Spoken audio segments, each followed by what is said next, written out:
the visceral combat in D3 is certainly the foundation of our combat model for D4. So when we think about that model, we looked at, well, where are things where we want to adjust from that sort of baseline?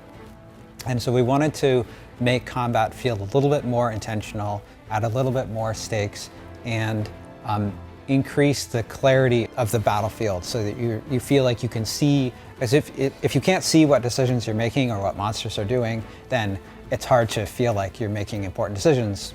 You have to get that feedback, right? You know, it's been really useful to have beta tests, alpha tests that allow us to really dial in that threshold where the combat doesn't feel so slow that it's not capturing that feeling of momentum and that power fantasy and being a barbarian and jumping on demons and throwing them off cliffs.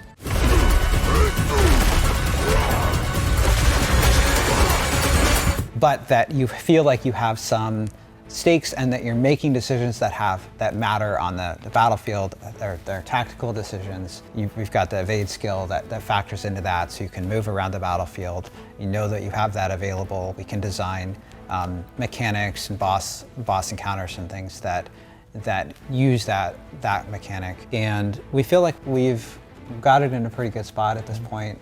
It's feeling fast, it's feeling like there's momentum, but there's still choices, and we're continuing to dial that in as we get closer to launch. I think part of it is like it feels more grounded, right? Like one of the things you don't see are the blue, you know, of the sort of there's like the champion color code and the elite color code. Like they're not glowing yellow or glowing blue. Like everything's sort of grounded in the world, and so I think it feels different in that way, that it feels more grounded. Even the visual effects like that they've done is they feel a little less high fantasy and a little bit more kind of realistic and in the world, and especially the elemental stuff. And so I think that adds to a certain feel. But as a non-designer, I find it really, listening to the conversations, you know, things like time to kill is really interesting to me. The notion of, okay, in this beta, it took this long to kill these many monsters, and that feels too slow, and so we've made these adjustments, and now our time to kill is this, and so in my mind, Joe's back there with a dial going like, turn it up, turn it down until we find it right.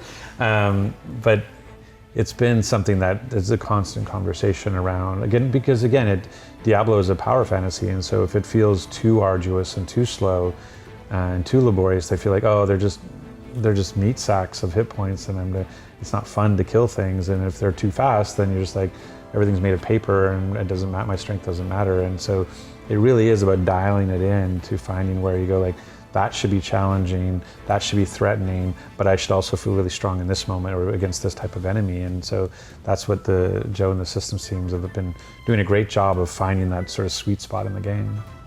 Yeah, you know, you mentioned how elites in Diablo IV don't have a color coding. It's been really interesting for us to identify areas where we can ground the monsters more in the world, and then also identify where there are things where it's really important to have clear communication, right? So for example, there was a point where when monsters were hiding behind a doorway or a pillar or something, it's certainly more grounded to not have any information about that. But it also turns out to be very frustrating.